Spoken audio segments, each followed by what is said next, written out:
다시 한번 새벽을 깨우는 여러분들, 하나님의 위로와 축복이 함께 하시길 바라면서 오늘 7마디 말씀 가운데 특별히 오늘이 이제 세 번째 예수님께서 십자가에서 하셨던 말씀을 살펴보다가 문득 그런 생각이 났습니다. 혹시 여러분들 가운데도 아마 읽어보시지 않았을까라고 생각이 드는데, 엄마를 부탁해라고 하는 그런 소설책이 있습니다. 신경숙이라고 하는 여성분이 쓴 책인데 2008년도 11월 달에 이 책이 나오게 됐는데 아주 센세이션을 일으켰죠.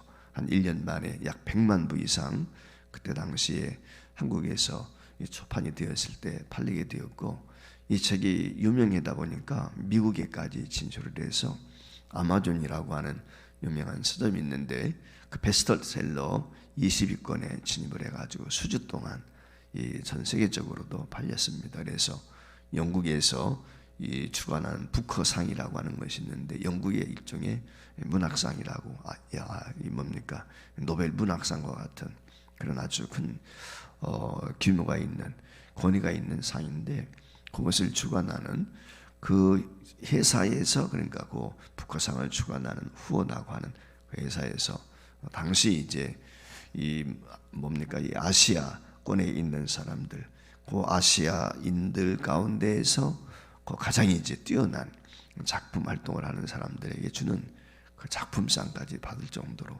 그렇게 신경숙이라고 하는 여자 작가가 이 책을 통해서 세상에 밝히 자신을 드러내게 되는 그런 계기가 되었죠. 근데 이 엄마를 부탁해라고 하는 책은 서두가 그렇게 시작이 됩니다. 이 책 서두에 보면 엄마를 잃어버린 지 일주일째다라고 하는 말로부터 시작이 되거든요. 이게 엄마를 잃어버리게 된 것이 뭐냐면, 시골에서 엄마 아빠가 올라왔는데 아빠의 손을 잡고 이 서울역에 있었던 엄마가 손을 잠깐 놓친 거예요. 아빠하고 엄마하고. 그리고 잃어버리게 되는 것입니다. 그래서 어머니를 찾는 그 과정을 이제 이 책에서 이야기하는 거죠. 그래서 일주일째가 되었을 때 이제 전단지를 만들고 막 이러면서 자녀들 간에 이제 갈등도 있고 다툼도 있고 막 그렇습니다. 그러면서 엄마가 그 이정표 보고 찾아오겠지라고 하는 생각을 자녀들이 그렇게 생각을 했는데, 아빠만 알고 있던 비밀인데 자녀들은 그동안 몰랐죠. 그게 뭐냐, 엄마가 글을 모른다는 거예요. 그러니까 무학자였던 거죠. 그러니까 엄마가 이정표를 볼 수가 없는 거죠. 그래서 찾아올 수가 없는 것이죠. 그래서 이제 전단지 만들어 가지고 막 뿌리고 가정이 그렇습니다. 그런 동안에 여러 날 동안 안 돼도 찾지를 못하게 되고 자녀들 간에도 갈등도 있고 아픔도 있고, 그러면서 엄마에 대해서 몰랐던 것들, 그들이 이제 자녀들이 하나씩 둘씩 엄마를 알아가게 되지요. 특별히 엄마에 대한 추억도 있고 엄마가 좋아했던 것들이 무엇인가, 그리고 지속적으로 그 엄마가 고아원을 도왔던, 자신들 몰래 고아원에게 후원금을 제출하고 도왔던 그런 선행이라든지 이런 것들을 알게 되어집니다. 그렇게 평범한 일상 속에서 살아가고 있던 저들이 그 엄마의 잊혀진 자리, 그것을 엄마를 잃어버리고 나서야 엄마의 자리가 얼마나 큰지, 얼마나 소중한 것인지 그걸 깨닫게 되어주는 것이죠. 어느 날 아버지하고 딸이 통화를 합니다. 안부 묻고 서로 찾았냐 어쩌냐 어떤 소식이 있냐 그러겠죠. 그러다가 아빠가 딸에게 그렇게 한마디 마지막으로 이야기를 하죠. 네 엄마를 부탁한다. 네 엄마를 부탁해 라고 하는 전화 멀리 너머로 들려오는 그 아버지의 목소리, 이게 이제 엄마에 대한 그리움이 더 배가가 되는 거죠. 한마디로 말하면 그 엄마를 부탁해 라고 하는 그 아빠의 목소리 얼마나 외롭고, 그리고 그 엄마의 빈자리, 아내의 빈자리가 얼마나 큰가 라고 하는 것이 그 목소리를 통해서 딸에게 전달이 되는 것입니다. 오늘 여기 말씀에 보면은 예수님께서 우리가 너무 잘 알고 있는 내용의 말씀인데, 십자가를 지시면서 그 어머니와 이모와 그리고 막달라 마리아, 몇 명의 여성들, 그리고 이름은 나와 있지 않지만 사도 요한을 비롯한 그를 따르고 있던 사람들이 예수님이 십자가에 못 박혀 죽게 되었을 때 그때 그 십자가 달려있는 그 현장에 지금 있었던 것이죠. 그때 그 어머니를 돌아보면서 오늘 주시는 말씀이 본문에 기록되어 있는 것입니다. 얼마나 그 안타깝겠습니까? 그 아들이 십자가에 그것도 흉악한 범죄인 취급을 받고 고통 가운데 죽어가고 있단 말이죠. 그것을 바라보는 이 엄마의 마음이 어땠을까? 예수님은 장남이십니다. 그리고 정확한 성경의 기록은 나와 있지 않지만 아버지 요셉이 목수였는데 어떤 연인지는 모르지만 일찍 세상을 떠난 것 같습니다. 그리고 동생들을 부양한 30살까지는 동생들을 어머니를 부양하면서 가장 역할을 했던 것이 예수님이거든요. 그런데 그 예수님이 지금 세상을 떠나는 것입니다. 어떻게 보면 마리아 어머니에게는 예수님은 장남, 든든한 기둥인 동시에 남편 목까지 해줬던 가장으로서의 역할을 감당한 아들이었단 말이죠. 근데 그 아들이 지금 죽어가고 있는 것입니다. 그리고 그 어머니를 또 세상에 두고 떠나는 예수님의 마음이 어땠을까라고 하는 생각을 우리가 넉넉히 가져보게 되는 것이죠. 그때 그 안타까운 눈으로 아들을 바라보고 있는 어머니를 향해서 고통 가운데서도 그렇게 오늘 여기 이야기합니다. 여자여 보소서 아들이 있습니다. 당신의 아들입니다. 아마 그동안에 오해도 있었으리라고 생각이 돼요.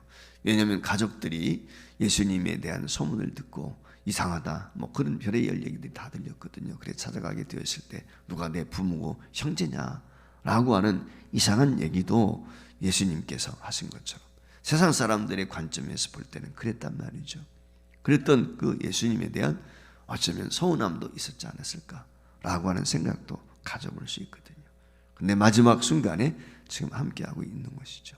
그 어머니를 향해서 여자여 보소서, 여자여라고 하는 말은 세상의 극칭입니다. 어떻게 아들이 돼가지고 엄마에게 저렇게 이야기할 수 있을까라고 하는 생각을 갖게 되는데 그렇지 않은 것입니다.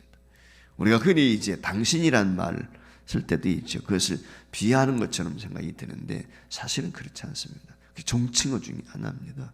그래서 우리가 예수님에 대해서도 당신 뭐 이렇게 당신의 아들 하나님이 이렇게 했는데 그건 비하하는 게 아니거든요. 여러분들 언어에 대한 것을 우리가 정확히 알고 있어야 되겠다라고 하는 생각이 들 때도 있는데 어쨌거나 오늘 예수님께서 그 어머니를 보시고 곁에 사도 요한이 있는 것을 보면서 이야기합니다. 보라 내 어머니다 라고 하는 것이죠. 그래서 그 이후로 이 사도 요한이 어머니 마리아를 어머니처럼 극신히 모셨다. 물론 이제 친인척도 됐지만은 모셨다라고 하는 것은 우리가 그 후에 기록을 통해서 유대의 전승에 전해오는 이야기들을 통해서 잘 알 수가 있습니다.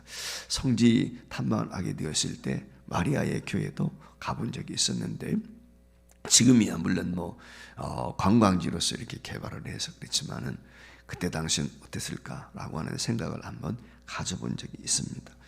오늘 이때부터 이제 사도 요한이 예수님을 모셨는데 비록 십자가상에서 짧은 말씀이지만 이 말씀을 통해서 이 시대를 살고 있는 저와 여러분이 받아야 될 교훈이 있다면 그것이 무엇일까라고 하는 것입니다. 첫 번째 기억해야 될 것은 많은 사람들이 오해한 것과는 달리 예수님은 효성이 가득한 아들이었다라고 하는 것 저와 여러분이 기억했으면 좋겠습니다. 즉 한마디로 말하면은 육신에 대한 그 어머니에 대한 효심이 가득했다라고 하는 걸 우리가 잊지 말아야 될 줄 믿습니다.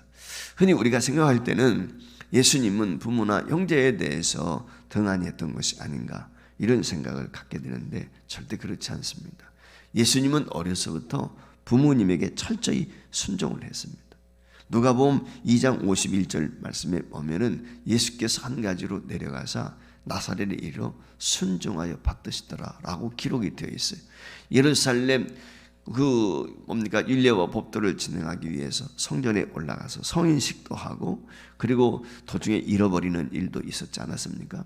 그러나 예루살렘에서 고향에 나사렛 내려간 다음에 부모를 극진히 섬겼다. 한마디로 순종하면서 목수로서의 30세까지 그의 역할을 제대로 감당했던 것을 알 수가 있습니다. 이 말의 의미는 예수님이 부모에게 순종했다라고 하는 것을 우리에게 단적으로 보여주고 있는 것입니다.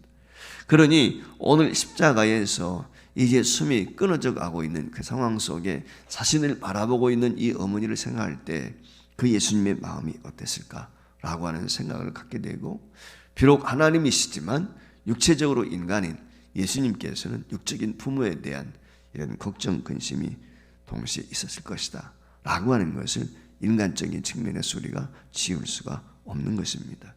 예수님은 부모에게 철저히 순종했던 분입니다.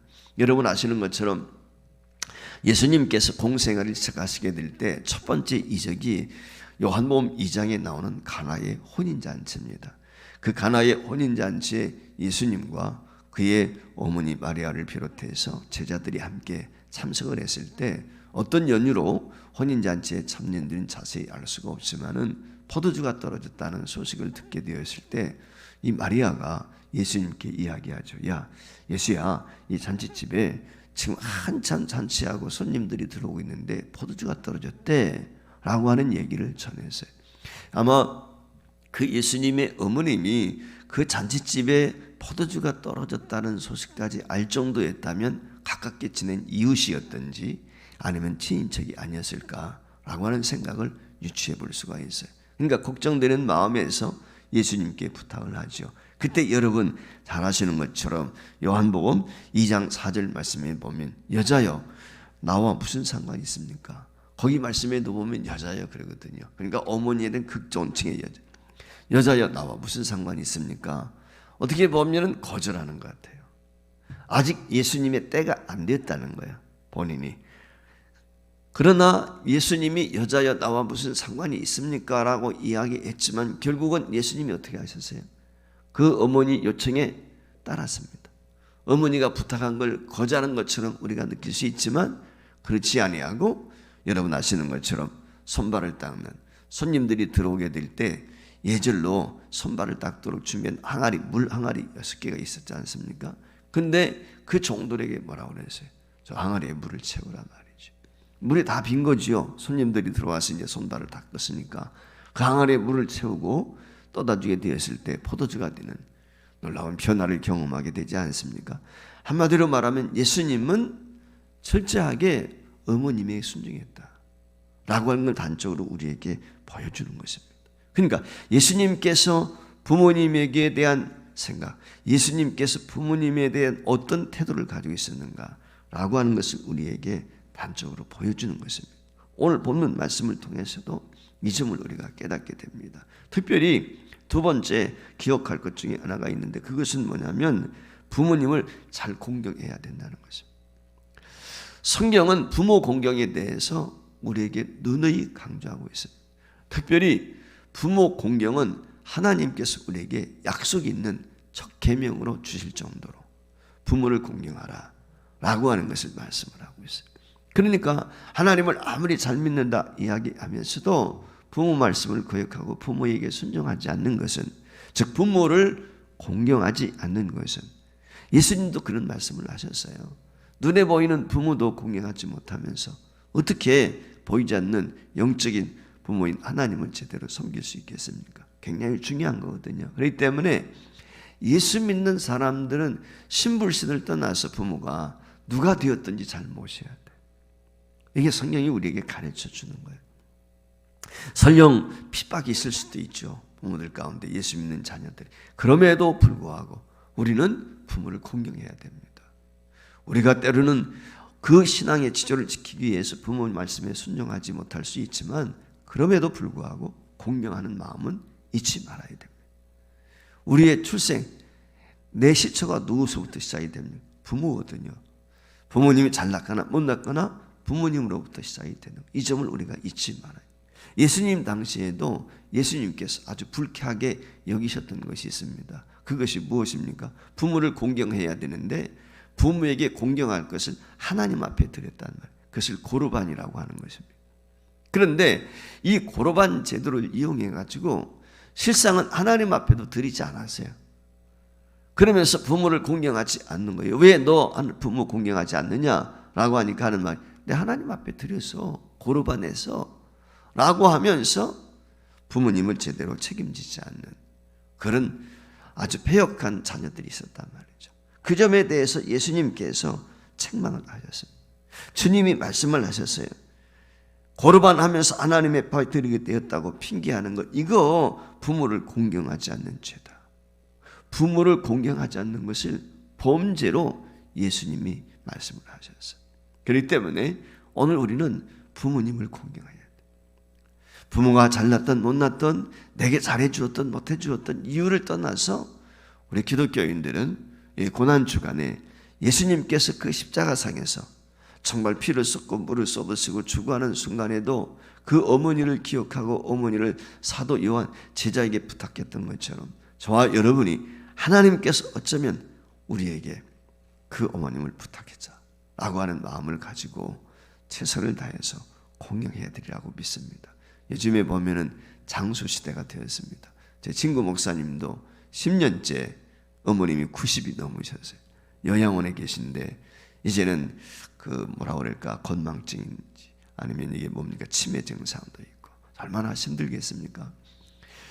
그 뭐 제대로 찾아가도 엉뚱한 소리하고 자식들을 제대로 알아보지 못할 때도 있다는 거예요. 참 고통스럽겠죠.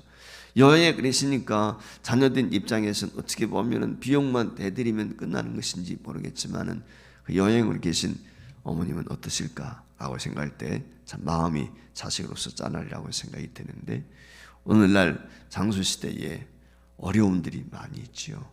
많은 분들이 외톨이도 많습니다. 여러분들이 자주 찾아뵙고 그랬으면 좋겠어요. 어제 뉴스 하나 나오는데 현미 씨가 85세로 집안에서 혼자 있다가 넘어졌는데 세상을 떠나서요. 아들이 둘이 있지만 두 아들이 미국에 살다 보니까 아마 제대로 권사도 못했으리라고 생각이 들고 주변의 이웃들이 찾아뵙겠지만은 친인척도 있었을 텐데 그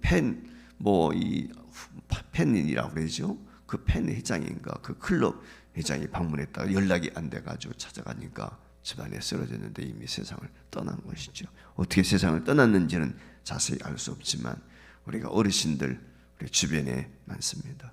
부모님을 섬기는 마음 그런 자세로 우리가 돌아볼 수 있기를 바라고 특별히 연로하신 어머님이 계시다면 기억하시고 자주 연락드리고 여러분들이 찾아뵙고 주님께서 우리에게 부탁하셨던 이 말씀처럼 자녀에 대한 도리를 다할 수 있기를 부탁을 드립니다.